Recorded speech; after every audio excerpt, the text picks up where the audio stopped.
Assalamualaikum warahmatullahi wabarakatuh.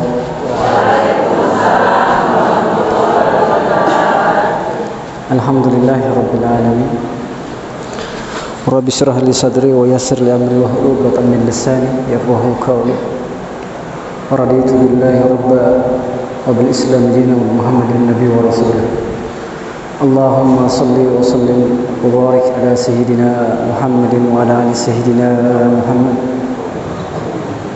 Ya ayyuhallazina amanu in tansurullaha yansurkum wa tsabbit aqdamakum. Yang saya hormati Upulatu Negeri Syahid atau yang mewakili Ketua Sanggih Negeri Syahid, para tua-tua adat, para tokoh-tokoh agama, tokoh-tokoh pemuda, dan tokoh masyarakat di negeri yang mulia ini, wal khususan Bapak Imam Nurul Yakin Masjid Lewas beserta dengan penghulu, para asatid, Ustadz yang hadir, Ustadz Ali, Ustadz Nakif, Ustadz Dahlan dan Ustadz Sarfan, serta ibu-ibu Majelis Ta'lim binaan Ustadz Dani ataupun juga majelis binaan di Negeri Syahid ini. Semoga Allah senantiasa merahmati kita semua dengan kebaikan-kebaikan lewat Al-Quranul Karim sebagai bagian daripada ikhtiar dalam perjalanan kehidupan kita. Amin. Allahumma amin. Bapak Ibu jamaah yang dirahmati Allah Subhanahu wa taala, izinkan Al-Fakir kesempatan ini menyampaikan salam ta'zim dan juga salam silaturahim untuk kita semuanya. Qadarullah, Allah mempertemukan kita di rumah Allah di kesempatan yang terbaik ini, di tengah panas terik matahari, dalam suasana keadaan yang kehangatan, keakraban, dan penuh dengan sumringah dan kebahagiaan di pagi hari ini. Semoga apa yang saya sampaikan ini senantiasa menjadi wasilah kebaikan bagi kita semua, utamanya lewat majelis yang mulia ini. Bapak Ibu yang dirahmati Allah Subhanahu wa taala, saya hendak berpikir untuk menyampaikan beberapa catatan terkait dengan apa yang tadi disampaikan oleh Sekretaris Negeri, bahwa Al-Quranul Karim ini sebagai hudan, sebagai petunjuk, namun nyatanya kenyataan di masyarakat kita banyak yang jauh, sehingga nurullah wa nurul Quran itu lebih jauh. Nur Allah, cahaya Allah, dan kemudian cahaya Al-Quran pun juga semakin jauh dari generasi-generasi kita. Kalau kita ini adalah generasi-generasi di zaman Z, maka bagaimana dengan generasi kita di generasi Y atau generasi yang penuh dengan generasi milenium yang serba dengan teknologi namun krisis terhadap nilai agama? Maka sesungguhnya ini menjadi bagian daripada introspeksi dan muhasabah di dalam perjalanan kehidupan kita, baik perjalanan kehidupan kita sebagai orang tua ataupun juga perjalanan kita sebagai generasi-generasi masa depan Islam nantinya, utamanya dari generasi-generasi di Negeri Syahid ini. Maka olehnya itu sesungguhnya peran penting utama adalah orang tua untuk menggerakkan agar nilai-nilai kehidupan, utamanya nilai Al-Quran itu dia hidup di dalam keluarga, minimal di dalam rumah tangga kita. Kalau kita membiasakan mengistiqomahkan hati kita dengan Al-Quranul Karim, maka insya Allah Allah akan memberikan keberkahan, sebagaimana juga Allah telah janjikan dalam Al-Quranul Karim, bahwa apabila kita selalu dekat Al-Quran, kemudian menjadikan Al-Quran sebagai cahaya, sebagai pancaran seperti lampu-lampu ini yang menerang di tengah kegelapan, maka ibarat seperti Al-Quranul Karim itu, maka pondasi penggerak itu adalah ibu-ibu. Maka kita berharap bahwa akan lahir generasi-generasi terbaik, generasi-generasi Al-Quran di negeri Syahid ini. Untuk apa? Untuk mereka menyongsong menjadi generasi-generasi emas kaum muslimin di masa depan. Dan mungkin bisa jadi juga dari dorongan ibu-ibu terhadap generasi-generasi mereka, terhadap anak-anak mereka, maka mungkin juga akan lahir ulama-ulama besar yang akan menghidupkan negeri ini, akan menghidupkan ketumpunya pulau ini, atau ketumpunya negeri Jaziratul Mulk ini, negerinya para raja-raja ini. Bapak Ibu yang dirahmati Allah Subhanahu wa taala, qadarullah, hari ini ketum sedang berada di tanggal 17 Jumadil Awal atau bertepatan dengan tanggal 11 Desember. Maka ada catatan penting yang sebenarnya ingin saya sampaikan untuk kita menjadi ibrah dan pelajaran bagi kita. Pertama, adalah kita akan masuk pada riak-riak yang hari ini tidak pernah kita tahu bahwa asal usulnya dari mana, sumbernya dari mana, yang kemudian kita imani, kemudian kita yakini sebagai bagian daripada tradisi dan kemudian daripada adat istiadat kita, utamanya generasi-generasi kita. Yaitu apa?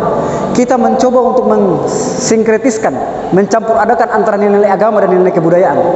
Yang hari ini nanti kita akan lihat, insya Allah mungkin di akhir-akhir tahun ini kita akan lihat orang akan berpenampilan berjilbab, tapi dia berpenampilan dengan simbol-simbol agama-agama orang lain. Maka ini dalam bagian dalam agama adalah salah. Kata masuk dalam kategori sinkretisme atau mencampur adukan.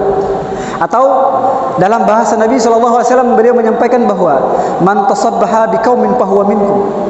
Barang siapa yang menyerupai perbuatan atau kebiasaan seseorang atau orang lain atau bahkan agama lain, menyerupai dalam bentuk pakaian mereka, dalam bentuk tradisi dan kebiasaan mereka, maka dia adalah bagian daripada mereka. Olehnya itu ibu-ibu rahmat Allah Subhanahu wa taala, maka marilah kita bagian daripada umat yang tercerahkan, maka bagaimana kita hidupkan nilai-nilai keislaman itu. Sungguh nilai yang diajarkan oleh Rasulullah yang mulia Muhammad SAW itu adalah nilai yang paling agung, nilai yang paling luhur. Karena itulah memang ketika syariat agama diturunkan dan diperintahkan oleh Nabi Allah Muhammad SAW, maka ada 3 hal yang menjadi pondasi utama, yaitu persoalan tauhid, persoalan ibadah, dan persoalan akhlakul karimah. Bukankah kemudian Nabi SAW diturunkan atau diutus oleh Allah Subhanahu wa taala untuk kemudian memperbaiki akhlak kaum muslimin atau manusia pada umumnya saat itu, wal khususan kaum muslimin. Maka ada contoh-contoh yang kemudian katong harus ambil sebagai bagian daripada pelajaran untuk katong terapkan dalam katong punya kehidupan. Dan itu harus didorong oleh ibu-ibu sekalian, oleh bapak-bapak sekalian. Maka katong berharap bahwa nilai itu ada dihidupan di negeri Said ini. Olehnya itu, lagi-lagi Al-Quranul Karim jangan hanya katong jadikan sebagai pajangan, jangan katong hanya jadikan sebagai hanya musiman. Ketika bulan yang lalu, bulan Maulid, katong rajin-rajin untuk bermajelis, katong rajin-rajin untuk membaca Syaraful Anam ataupun lain sebagainya. Katong menghidupkan majelis-majelis seakan-akan seperti suasana keislaman di sini muncul. Tapi ketika setelah dari bulan Maulid, kemudian dia lesuh, bahkan dia letih, dan bahkan dia hilang dari peredaran. Hanya dia menunggu waktu lagi. Di bulan apa? Di tanggal 1 Ramadan atau di bulan ke-9 perjalanan bulan Hijriyah. Baru kemudian katong hidupkan lagi. Masjid terasa hidup, majelis-majelis terasa hidup. Tidak seperti itu. Maka itulah kemudian Imam Nawawi rahimahullah mengatakan bahwa Allah Subhanahu wa taala itu paling menyukai seorang hamba melakukan amalan yang kecil namun senantiasa kontinu. Amalan-amalan yang kecil saja tapi dia kontinu, itu Allah paling sukai daripada amalan-amalan besar namun dia tidak kontinu. Tadi saya sampaikan ayat Al-Qur'an dalam Quran surat Muhammad surat yang ke-33 ayat yang ke-7. Ya ayyuhallazina amanu in tansurullaha yansurkum wa yutsabbit aqdamakum. Allah mengatakan bahwa hai orang-orang yang beriman, apabila kamu menolong agama Allah, maka Allah akan menolongmu dan kemudian mendudukan kedudukanmu. Mungkin yang dimaksudkan oleh ayat ini kalau kemudian kita mentadaburi, mungkin nanti bisa diluruskan oleh Ustaz Nakib ataupun juga Ustaz Alif, bahwa kalau kita memahami dari mendudukan posisi kita ketika kita menolong agama Allah itu dengan majelis-majelis seperti ini.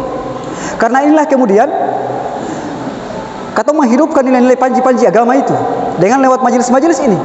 Karena dengan majelis-majelis ini tampak panji-panji Islam itu semakin muncul, tampak nilai-nilai Islam itu semakin muncul lewat majelis-majelis ini. Maka oleh itu ibu-ibu dirahmati Allah Subhanahu wa taala, waktu yang telah ibu-ibu buang, langkah yang telah ibu-ibu buang untuk bersama dengan majelis ini, insya Allah tidak akan sia-sia. Yang asalkan ibu luruskan niat, luruskan istiqomah, dan luruskan kemudian keteguhan hati bahwa sampai dengan akhir hayat harus bersama dengan majelis, terutama dengan Al-Quranul Karim. Maka mungkin ketika katong mengistiqomahkan katong punya hati di dalam kebaikan itu bersama dengan Al-Quran, maka mungkin juga Allah akan mematikan kita dengan kebiasaan yang kita lakukan itu. Karena itulah Nabi SAW, seseorang akan dimatikan sesuai dengan dia punya kebiasaan. Dimatikan kalau kebiasaan hidupnya semasa hidupnya. Yang Allah berikan itu kalau orangnya ahli maksiat, maka kemudian akan dimatikan dengan ahli maksiat. Kalau dia ahli ibadah, maka kemudian akan dimatikan dengan orang yang ahli ibadah. Maka katorang menghendaki bahwa katong punya perjalanan kehidupan ini katong akan mengakhiri dengan husnul khotimah. Ibu yang dirahmati Allah Subhanahu wa taala. Ternyata bahwa mengakhiri kehidupan dengan kebaikan itu, husnul khatimah itu bukan seperti yang ketemu mengucapkan dengan entengnya lisan ketemu berucap, tapi teruji dengan konsistensi kita di dalam menghidupkan nilai-nilai ajaran agama. Seberapa besarkah kita bersungguh-sungguh untuk menghidupkan nilai-nilai ajaran agama, utamanya dekat dengan Al-Quran, utamanya untuk menggali nilai-nilai dalam Al-Quran, utamanya untuk mentadaburi Al-Quran. Kata mentelawatil Al-Quran kah? Kata mau bentuk-bentuk majelis-majelis seperti ini kah? Seberapa besar dan seberapa sungguh-sungguh kita untuk menghidupkan itu. Olehnya itu jauh ibu yang dirahmati Allah Subhanahu wa taala. Yang ketiga, di akhir-akhir tahun seperti saat ini sebagaimana saya sampaikan bahwa man tasabbaha biqaumin fahuwa minkum. Ini banyak kita temukan di tengah masyarakat kita. Utamanya kita punya generasi-generasi muslim. Kita punya adik-adik atau kita punya ponak-ponakan yang kita banyak mendapati mereka hilang arah. Hilang arah dengan simbol-simbol agama. Mereka tidak bangga dengan simbol-simbol agama. Mereka tidak bangga dengan agama ini, agama yang hak ini, agama yang kemudian dijamin oleh Allah Subhanahu wa taala. Innal ladzina indallahi Islam. Dalam Quran surat Al-Imran ayat 19. Allah sudah menjaminkan bahwa agama ini yang diridhai sisi Allah hanya ini, agama ini, agama yang hak ini, agama yang hak ini. Maka itulah kemudian ketika kita berharap kita punya generasi-generasi akan tumbuh menjadi generasi yang terbaik, maka ibu-ibu yang dirahmati Allah Subhanahu wa taala, doronglah mereka, didiklah mereka dengan agama ini, utamanya nilai-nilai agamanya Al-Qur'anul Karim. Katong di alam berbeda ini, di alam sagir, alam dunia ini, dan katong di alam bawah ini, di alam barja ini tidak akan ditanyakan usia punya HP itu berapa juta, usia punya make up itu berapa ribu, usia punya jilbab itu warna-warni apa. Tidak ditanya seperti itu, tapi akan ditanyakan seberapa besar ibadahmu, seberapa besar kamu dekat dengan Al-Qur'anul Karim dan lain sebagainya. Jadi ibu-ibu yang dirahmati Allah Subhanahu wa taala, katong boleh tatawa-tatawa, katong boleh bersenang-senang, tapi katong harus ingat juga katong punya umur, batasan umur itu dia ada batas. Kayak katong punya handphone ini, handphone yang dipasang ini dia begitu canggih luar biasa. HP yang hanya dia ukuran berapa inch, tapi kemudian dia bisa merekam. Dia luar biasa dan luar biasa sama sekali teknologinya. Tapi dia terbatas. Kalau sering dipakai, maka dia pasti akan hang. Dia pasti akan rusak. Sama dengan perjalanan kehidupan seseorang manusia di dunia. Seberapa gagahnya dia, seberapa kuatnya dia, seberapa baiknya fisiknya, tapi kemudian pasti juga ada batas waktunya. Maka pertanyaannya, sudah seberapa banyaknya kita mempersiapkan perbekalan kita? Ibu yang dirahmati Allah Subhanahu wa taala, kalau katong sudah bermajelis, maka usahakan harus berbeda. Karena katong ini adalah orang yang Allah pilih untuk bersama dengan majelis yang mulia ini, majelis ta'lim, yang tentu berbeda dengan orang-orang di luar. Orang-orang di luar yang masih hidup dengan hidup dengan dunia ini, masih cinta dunia ini, masih bersenang-senangan dengan dunia ini, kasih tinggal orang. Karena katong ini adalah pilihan, maka marilah katong mempercantik. Selain mempercantik katong punya anggota tubuh untuk mempercantik katong keindahan, orang pandang cantik, katong moi, katong rupawan, tapi juga katong mempercantik katong punya hati. Percuma kalau kemudian katong pakai yang cantik, tapi katong punya hati dia hampa. Katong punya hati suka menghasad. Katong punya hati suka memfitnah dan sebagainya. Jangan. Karena tipikal orang yang sudah bermajelis itu tidak seperti itu.